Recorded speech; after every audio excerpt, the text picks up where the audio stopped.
E aí pessoal, tudo bom? Tô aqui jogando meu NES e pensando a respeito disso. Sabe, o Nintendinho foi um dos consoles que teve mais jogos lançados na sua época. Tudo bem, era bastante jogo em relação à concorrência, mas no meio de tanto jogo tinha muita merda, tinha muita bosta assim. Mas esse, no meio de toda essa bosta, a maioria desses jogos eram bons, e eram muitos, muito mais do que a própria concorrência em questão de jogos bons. Mas muitos deles, infelizmente, na nossa época, devido à falta de acesso, né, não tinha internet, era difícil a gente conhecer todos os jogos, a não ser os que a locadora comprava, na verdade. E entre muitos desses títulos, a maioria deles ficaram ocultos e acabaram passando batido por entre nossos olhos. E muitos desses jogos, por incrível que pareça, eram os jogos de plataforma. Aqueles tipos de jogo que a gente andava com um personagem até o final da fase e sentando porrada nos inimigos que víamos pela frente. Os mais conhecidos eram Mega Man, Castlevania, por exemplo, que eram ótimas séries de jogos. E no meio desses muitos títulos que nós tínhamos de plataforma, os mais conhecidos eram Battletoads. Quem aí conhece Battletoads? Ou então a série das Tartarugas Ninja. Por exemplo, esse aqui é o 3 The Manhattan Project, certo? Tínhamos também, olha só, Metroid. Quem aí conhece Metroid? Também tínhamos Tartarugas Ninja 2, que era a réplica idêntica do arcade, certo? Entre esses muitos títulos, alguns desconhecidos talvez, que eu já falei aqui no canal, temos Kickmaster, um clássico do gênero plataforma. Outro jogo pouco conhecido também, que era muito bom, era o Werewolf. Mas o jogo da vez que eu vou falar agora foi um jogo que ele começou lá no Japão e tinha um título baseado numa série de TV japonesa. A versão original japonesa foi baseada numa daquelas séries live action que existem por lá, em abundância. Que até chegou a passar aqui no Brasil por meio da extinta TV Manchete, o Soul Brain. Uma série policial com robôs, bem no estilo japonês mesmo, como lembramos.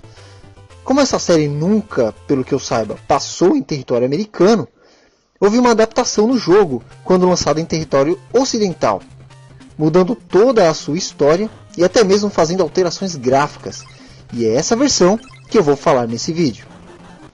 E sabe, você pode nunca ter ouvido falar, mas a regra aqui do canal é: não importa de quando for ou que jogo for, se for muito bom e você não viu, passou batido, Shatterhand.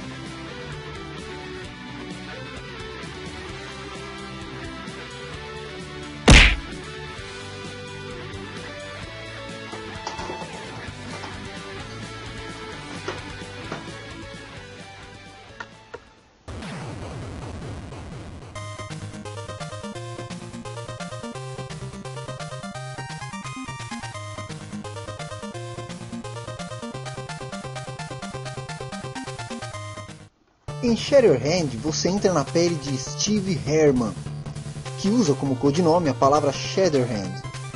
Ele é um policial cujas mãos foram amputadas em uma de suas missões e que por isso foi voluntário para um projeto de mãos cibernéticas desenvolvido pelos brilhantes cientistas da LORD, uma divisão que tem como missão combater a organização criminosa Metal Command, que pretende dominar o mundo, sendo liderada pelo temido general Gus Grover. E o Steve Herman pretende cumprir a difícil missão de vencer de uma vez por todas todos os criminosos da Metal Command. Durante a sua investida nas bases do inimigo, ele poderá contar com a ajuda de robôs satélites que são adquiridos com uma combinação de certos itens especiais, que são representados por dois tipos de caracteres diferentes, Alpha e Beta. Para ter um robô como aliado, o jogador terá que coletar 3 desses itens. A ordem dos caracteres irá determinar o tipo de robô que ajudará o herói, sendo que no total serão 8 tipos de robôs diferentes, cada um com características diferentes do outro. Algo interessante no jogo é que se você pegar 2 vezes a mesma combinação de itens, o robô satélite, irá se fundir ao herói, dando a ele uma espécie de armadura cibernética. Com a armadura, Steve Herman estará imune a qualquer ataque inimigo e poderá disparar grandes bolas de energia.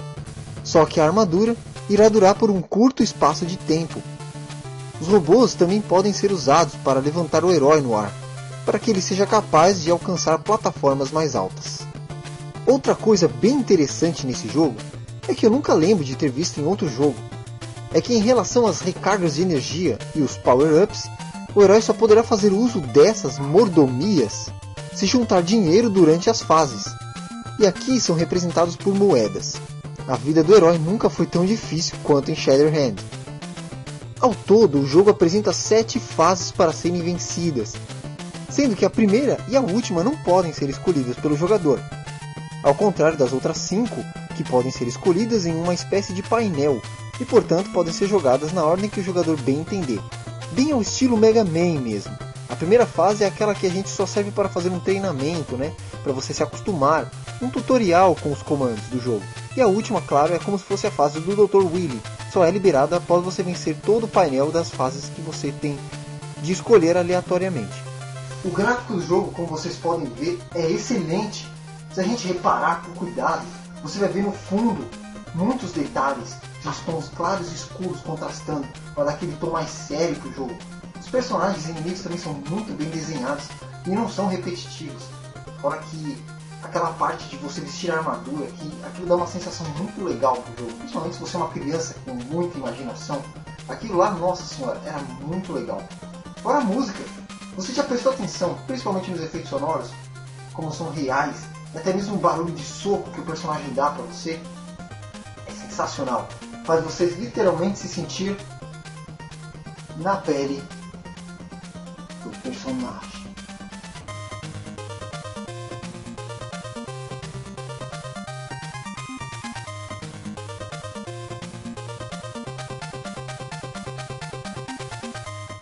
A jogabilidade é muito boa. Os comandos eles respondem rápido e eles vão sendo adicionados novas habilidades de uma maneira rápida e precisa. O Steve Herman anda com uma boa velocidade. Ele salta muito bem, se agarra em alguns lugares e soca os inimigos com uma grande facilidade. Ele pode até mesmo se agarrar em grades para atingir plataformas que seriam impossíveis de se alcançar com o uso do pulo normal. E lembre-se que o Steve Herman tem literalmente punhos de aço e é capaz de parar os tiros dos inimigos com suas próprias mãos. Shatterhand é um jogo bem difícil, com fases com muitos obstáculos e inimigos bem variados. Um detalhe engraçado em relação aos inimigos do jogo é que há alguns que são extremamente covardes, que primeiro atiram em você para depois fugir correndo. Já outros adoram atacar pelas costas. Os chefões então são bem complicados e exigem uma boa destreza e inteligência dos jogadores, que terão que usar realmente a cuca para descobrir a melhor forma e maneira de vencê-los. Até mesmo as inocentes caixas de item podem até ferir o herói, que dentro delas estiver uma maldita granada.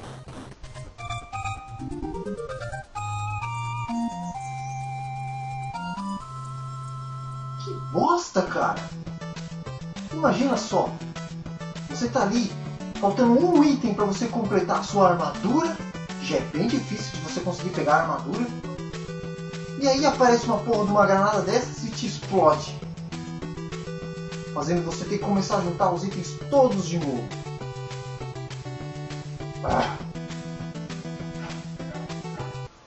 Eu tive a oportunidade de jogar o Shatterhand quando eu era moleque, numa versão de Famicom, mas da versão americana.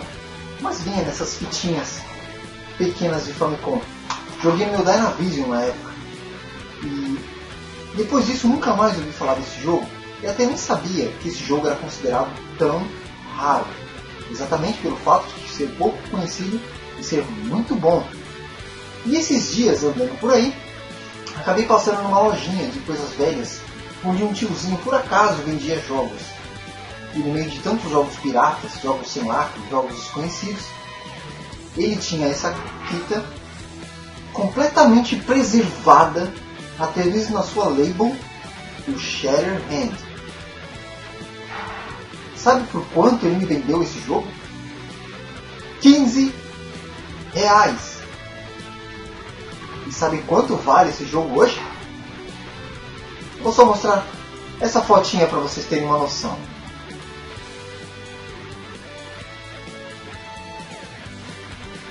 Meus amigos, uma coisa assim a gente não tem oportunidade duas vezes.